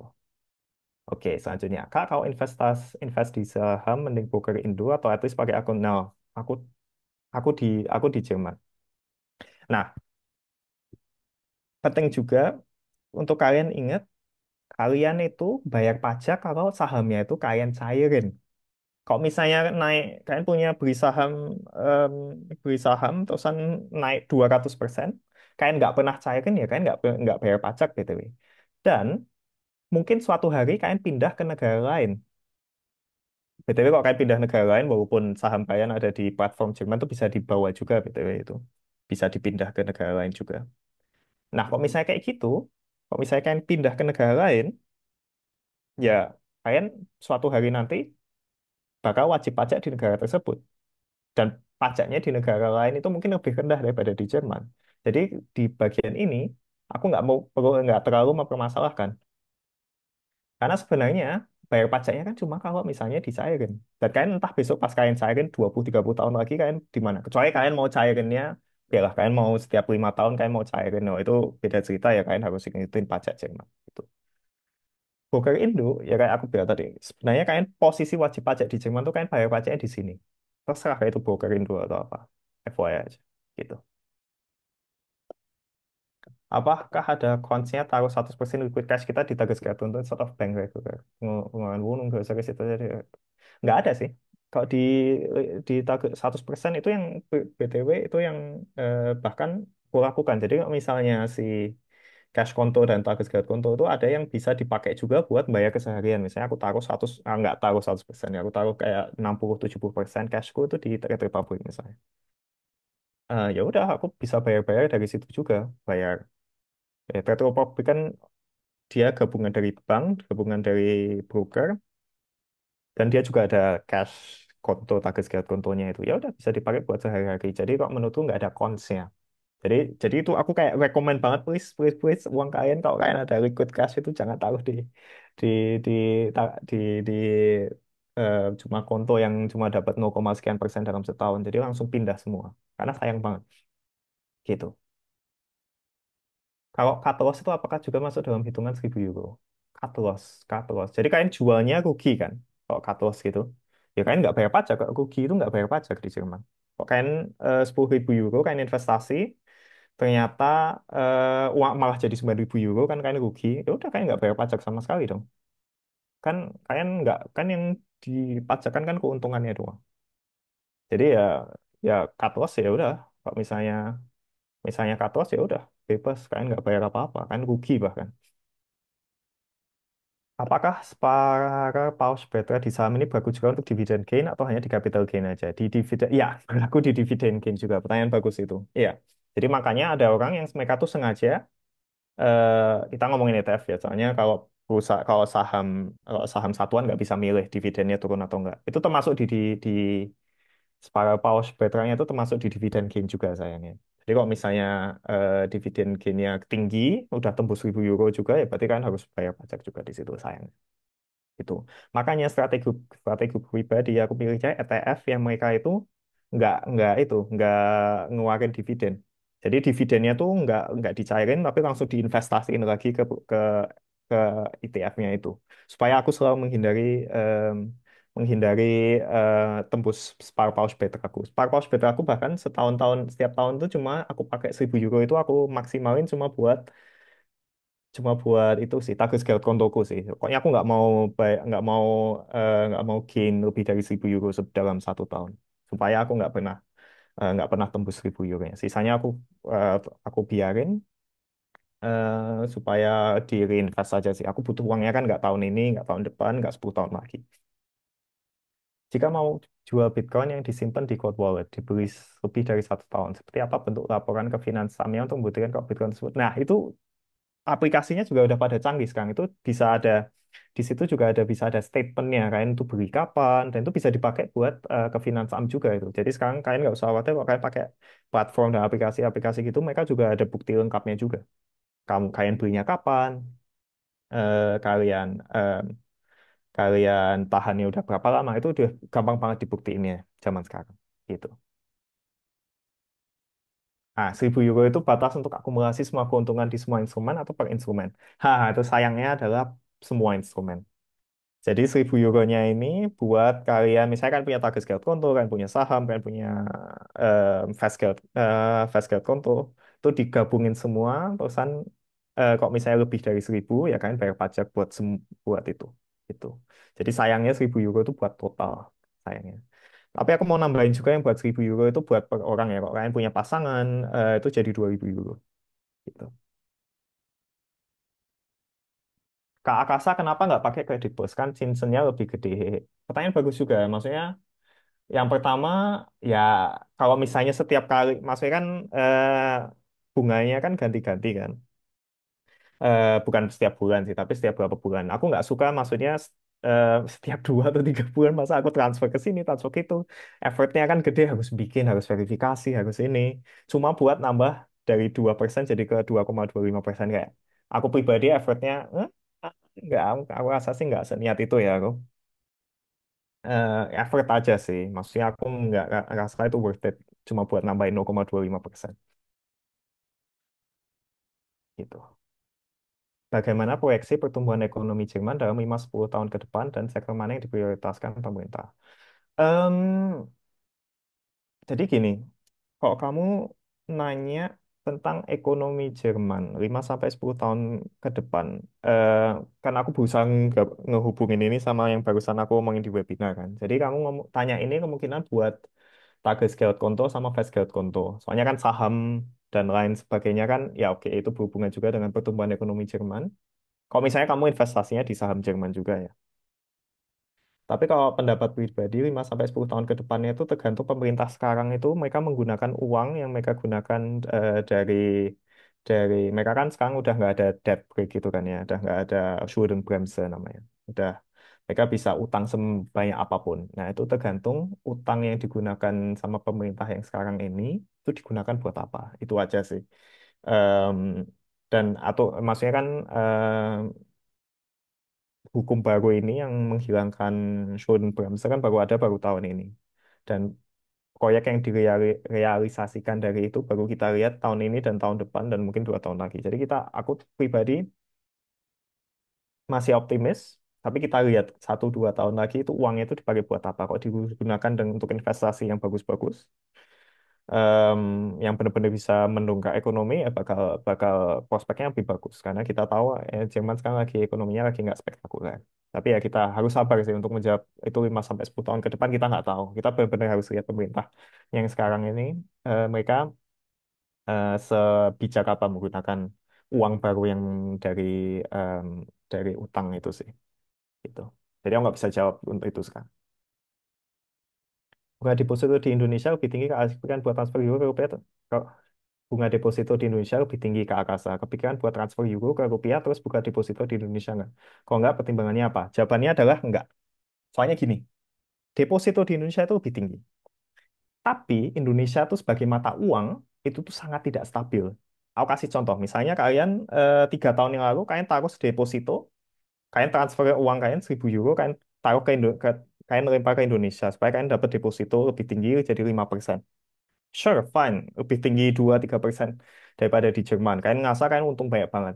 Oh, ternyata dulu euro itu 1 euro itu 16.000 3 tahun yang lalu, sekarang 19.000. Jadi kalian untungnya, kalian kira kalian untung banyak, kalian rugi. Karena mata uangnya anjlok tinggi. Dari 16.000 ke 19.000 itu turun eh, hampir 20%.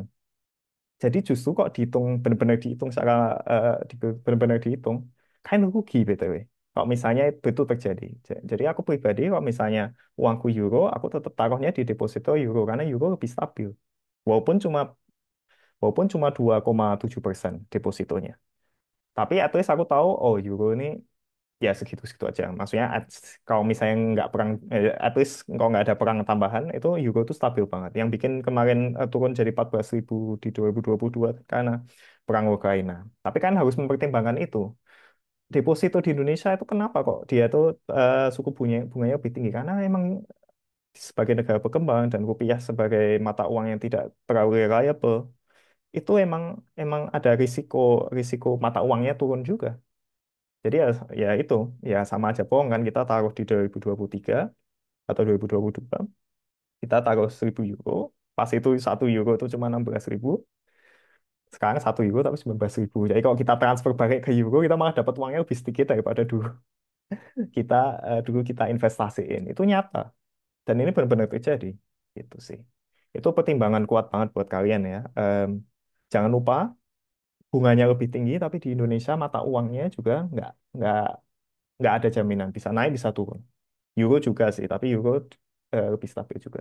Makanya kok kalian tahu, makanya orang kaya kalau di Indonesia tuh mereka taruh uangnya itu di Singapura, jadi Singaporean dollars, jadi US dollars, jadi euro, jadi Swiss francs. Itu ada alasannya. Karena karena mereka mending oke lah dapat dapat uang depositonya rendah, tapi at least aku tahu uangnya nggak tiba-tiba anjlok. Kayak gitu sih. Kan dan kita never know lah.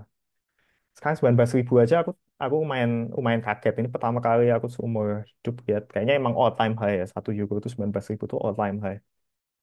Gak pernah serendah itu. Gitu. Dan aku lihat di waktu ke depan kayaknya nggak akan balik lagi ke 15.000 lagi dalam waktu dekat. Gitu. Jadi pertimbangkan ya kalau kalian beneran mau taruh kalian ke rupiah, ingat juga kalau rupiah itu juga nggak stabil. Gitu. Oke, pertanyaan selanjutnya. Apakah kakak berinvestasi di saham AS meskipun tinggal di sini? Jika ya, beberapa yang digunakan. Bisa jelaskan sedikit tentang investasi di AS ini. Ah ya, jadi kalau di Jerman tuh justru malah orang itu em, banyak juga yang investasi di pasar saham US. Dan kalau kalian pakai yang tadi broker yang aku sebut, tadi misalnya dari Republic, Scalable Capital, dan lain sebagainya, kan bisa beli saham di negara-negara asing juga, nggak cuma buat saham Jerman ya, itu kalian bisa juga beli saham US, dan bahkan saham di Asia, misalnya, kalau nggak salah temanku pernah nunjukin eh, eh, saham Indonesia juga beberapa bisa dibeli di situ juga bahkan, gitu. Jadi gunakan broker yang sama, kalian nggak cuma bisa beli saham di tempat yang sama. Itu. Oke, selanjutnya. Untuk fast get control ke spread 4 tahun. Contoh dalam 2 tahun terjadi apa-apa sama kita. Balik ke Indo for Good. Gimana uang kita di spread control itu? Ya, itu risikonya. Itu risikonya. Emang emang emang risikonya kan di situ. Nah, benar-benar uangnya ditahan di situ. Ya udah, kalau misalnya kalian balik ke Indonesia, bank kalian nggak otomatis ditutup juga kan. Ya udah, bank kalian kalian nggak kalian matiin. Nanti uangnya kalian balikin uangnya kalian transfer balik ke Indonesia setelah due date-nya setelah 4 tahunnya ini habis. Tapi uangnya bukan berarti hilang gitu ya, itu uang kalian tetap gitu.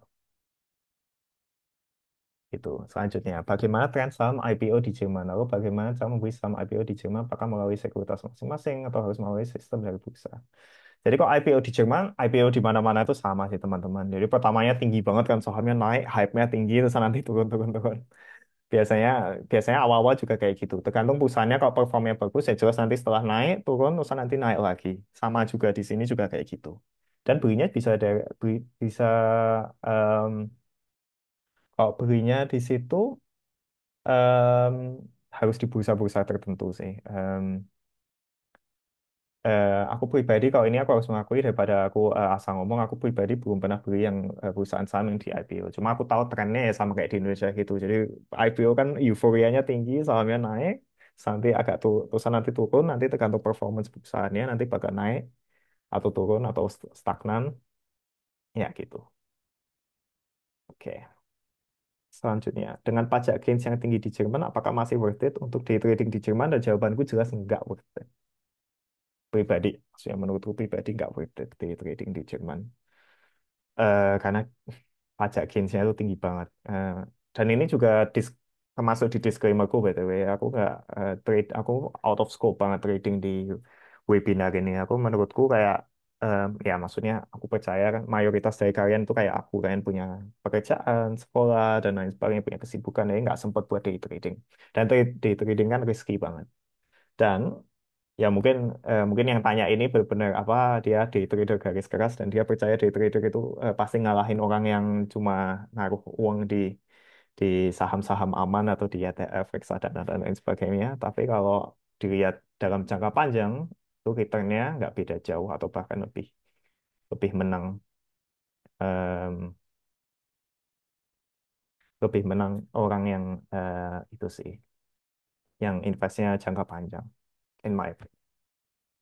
Gitu. Daniel, pernah dengar tentang for a pauschal untuk investasi ETF dan saham dan investasi ETF dalam bentuk polis tertentu untuk menghindarinya? Yes, itu aku pribadi, itu aku masih masih itu masih mempelajarinya dan sayanya aku belum bisa ngomong banyak tentang itu. Tapi aku dengar ada kayak gitu.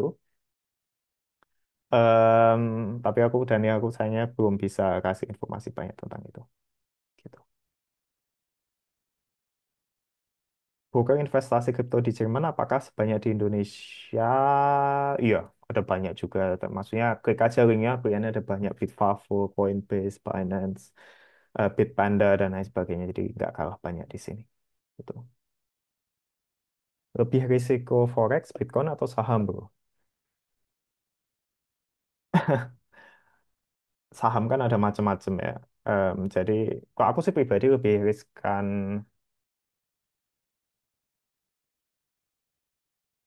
Bitcoin. Tetap Bitcoin karena volatil banget sih. Saham itu misalnya kan saham soalnya kan ada saham yang aman yang kita sebut namanya blue chip. Blue chip itu misalnya ya yang kita tahu misalnya Coca-Cola. Kalau di Indonesia blue chip itu BCA. Itu kan maksudnya nggak kebayang kan kalian tiba-tiba harga sahamnya itu anjlok 50% kan itu sesuatu yang sangat langka gitu loh.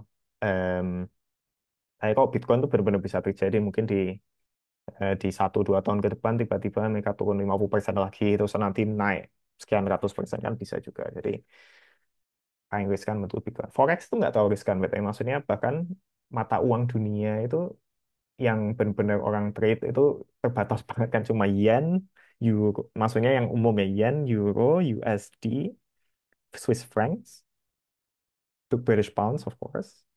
Em, dan ya kamu cuma harus ngikutin pergerakan ekonomi dan keuangannya negara-negara gede ini aja sih.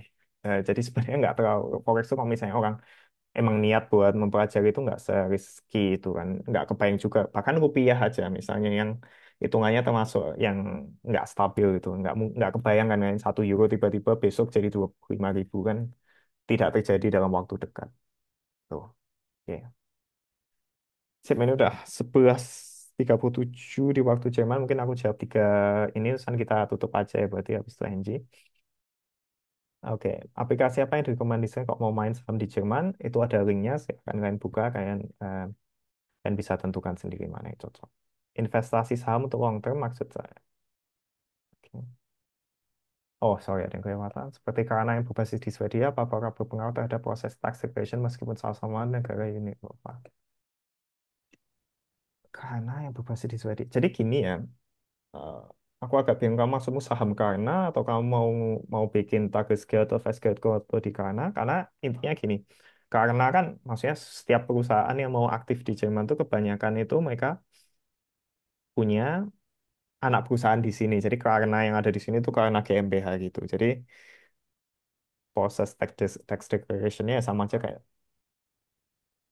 kayak kayak perusahaan perusahaan Jerman gitu sih kok. Itu yang kamu maksud Fastgeld kontonya.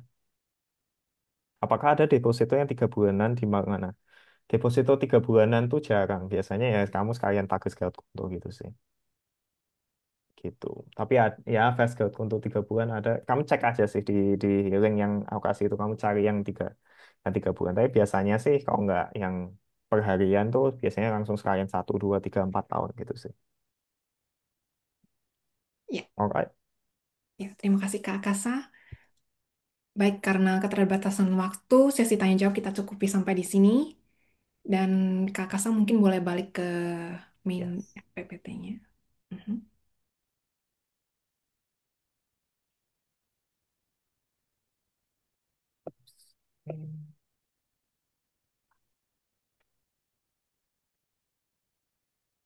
Eh, sorry, kepencet tuh. Oke. Oke, ya ini aku kasih tahu aja nih. Semua yang aku omongin di sini ada sumbernya, bisa kalian di footnote, tapi kalau kalian pengen linknya semuanya kekumpul ada di eh, slide 31. Dan yes, terima kasih banyak udah kalian dengerin dengerin dengerin webinar di hari ini. Semoga bermanfaat buat kalian. Sesuai janji nanti kalian dapat PDF dan materi yang kita kasih ini karena yang penting sih link-linknya itu sih yang kalian pakai dan mungkin kalian baca ulang buat pahami pahami lebih lanjut tadi yang kita bahas apa. Gitu. Ya, dan juga bisa teman-teman luangkan sedikit waktu untuk mengisi formulir feedback. Ya, Oke. Ya demikianlah. betul. Apa namanya? Aku mau tambahin juga sorry Anji Mhm. Ya, agak potong. Mau tambahin juga. Ya, apa kalau kalian bisa kasih feedback buat aku secara pribadi tentunya. Em, Bakal appreciate banget. Thank you teman-teman. ya. Demikianlah rangkaian acara webinar kita hari ini. Sekali lagi terima kasih kepada narasumber kita, Kak Akasa Dinarga, ya, serta kepada seluruh peserta yang sudah aktif mengikuti diskusi. Semoga apa yang kita dapatkan hari ini memberi manfaat dan membuka wawasan baru mengenai peluang investasi di Jerman. Saya Angie selaku moderator pamit undur diri. Sampai jumpa di acara Network It pada 13 September mendatang di Berlin. Ya, serta kegiatan bermanfaat lainnya. Oke. Terima Ya. kasih. Ya. Aku juga apa namanya? Makasih banget kalian udah udah ngasih banyak pertanyaan dan pertanyaannya kalian yang kritis banget gitu. Apa mungkin satu dua aku nggak bisa jawab. Em, tapi semoga yang bisa aku jawab dan yang aku kasih materi ini membantu kalian gitu sih. Dan aku mau kasih apresiasi juga buat Perhimpunan Bahasa Indonesia Jerman, utama NG. BTW kok kalian menganggap ini PPT-nya bagus itu yang bikin mostly yang bikin mostly si NG, aku yang ngisi materinya, maksud yang ngisi in-house-nya aku. Tapi kok kalian menganggap PowerPoint-nya bagus itu NG's work. Ya, terima kasih, Kak. Sama-sama juga. Iya.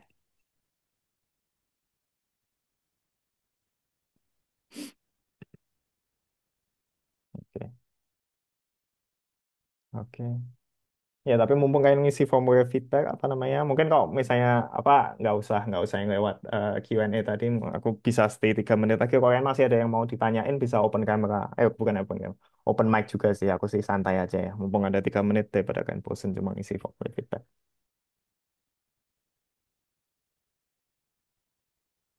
Oke, udah semua pertanyaan udah dijawab. Alright. Halo Kak, Ya, hai Natasha. Hai, Kak, mungkin mau tanya dalam konteks investasi di emas. Mhm. Kalau emas putih, apakah termasuk komoditas yang Enggak, bisa diinvestasikan? enggak. Eh, Maksudnya itu tidak masuk ke kategori emas yang ini sih. Bukan emas putih itu enggak termasuk di sini. Semua keuntungan ini itu enggak termasuk di situ. Tapi tentu saja kamu bisa bisa invest di emas putih. Maksudnya kok kamu nganggap. Tapi ini bukan tidak dianggap sama dengan emas yang ya emas biasa yang kuning ini sih. Gitu. Oke, terima kasih. Sama-sama. Halo Kak Akasa. Hai Eh, Thomas. aku mau bertanya, kalau di sini selain kan biasanya kalau kita beli saham atau ETF, mungkin Hmm, kasusnya ini untuk saham. ya. Kalau di saham kan selain ada pajak, biasa kita juga ada broker fee. Itu biasanya kalau di Jerman broker fee-nya di kisaran berapa ya untuk broker untuk fee Hmm, jual dan beli belinya? ya. Nanti itu ya kamu cek di linknya ini. Tapi aku bisa kasih tahu cuma ngingetin aja. Jadi fee-nya itu bisa dilihat di ini juga. Di linknya ini nanti ada tulisannya biaya transaksi berapa. Jadi biasanya biaya transaksinya kalau misalnya contoh aja Tetra Pak itu 1 euro biasanya. 1 euro, tapi bisa juga kalau misalnya kamu transaksinya rutin. Jadi misalnya kamu transaksinya 1 bulan sekali, kamu beli ETF 1.000 euro misalnya, atau 100 euro tergantung, tergantung kamu berapa. Itu bisa, mereka ada promo, mereka bisa bilang kayak, oke bebas transaksi, tapi kamu harus buka namanya eh, eh, yaitu transaksi rutin gitu sih. Kalau itu bisa gratis juga, tapi biasanya 1 euro sih. Oke Kak, terima kasih. Ya. 1 euro dan ada spreadnya itu ya, maksudnya kamu tahu lah spreadnya, spread sahamnya itu, jadi mereka ambil untungnya dari situ gitu.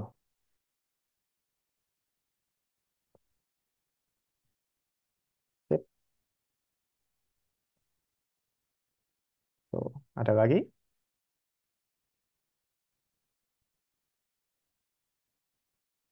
Oke, kayaknya udah aman sih ya. Iya. Ya udah kalau gitu, sekali lagi terima kasih from my side dan selamat berhari Minggu teman-teman. Ya, terima kasih Kak Kasa dan teman-teman. Bye. Bye.